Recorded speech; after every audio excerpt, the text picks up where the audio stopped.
Hello，大家好啊！啱啱咧最新收到 ABRSM 2025年嘅 Grade 5 Past Paper，咁而家咧就想同大家試下做 Paper A 嘅 Part 5 Chords 呢一 part 嘅5.1題。好，我哋睇下先。首先咧，我哋就會睇下個 Key Signature 先啦。呢度有一個 flat 嘅，咁咧一個 flat 嘅話有個 B flat 啦，咁所以佢就係 F Major 嚟嘅。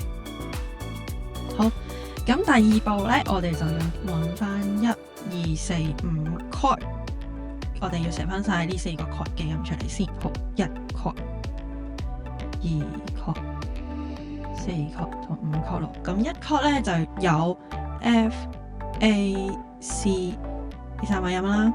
咁2 chord 咧就有 G、B flat、D。好，4 chord 咧就係 B flat、D、F 嘅，咁而5 chord 咧就係 C、E、G 啦。好，咁我哋揾晒呢4個 chord 嘅音啦，咁我哋就睇下題目入邊有啲咩音啦。我哋睇下 Bar 3先。Bar 3咧入邊就有 B flat 啦、F、B flat 唔寫啦、D 同埋 B flat 嘅，咁 B flat 我就唔寫啦。咁 B flat、D、F 就係4 chord 入邊嘅音，咁所以呢一格咧我哋就寫4啦。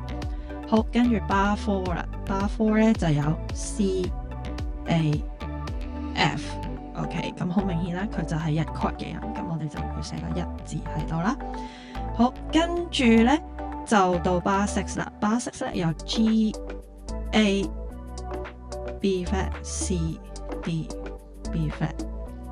咁咧 A 同 C 咧就係 passing note 嚟嘅。咁所以我哋就唔需要理會呢兩個音啦，係啦。咁我哋淨係睇 G、B flat 同 D 嘅啫。G、B flat、D 就係2 chord 嘅嘢啦。咁我哋寫個2字啦。好，跟住到 Bar 6啦。Bar 6咧就係有 C、C、G、E、C、E、G， 咁即係5 chord 啦。咁我哋寫個5字啦。好，咁最後一格咧就係 F、A、F 嚟嘅。睇翻個表啦 ，F 同 A 咧就係1 chord 有嘅其中2個音嚟嘅，咁佢就冇畫到個 C 音，大部分即係2個音 F 同 A 都已經喺入邊啦，咁所以呢一格咧就係1 chord 嚟嘅。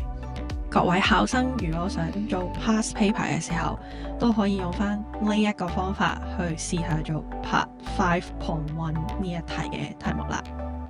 好，拜拜。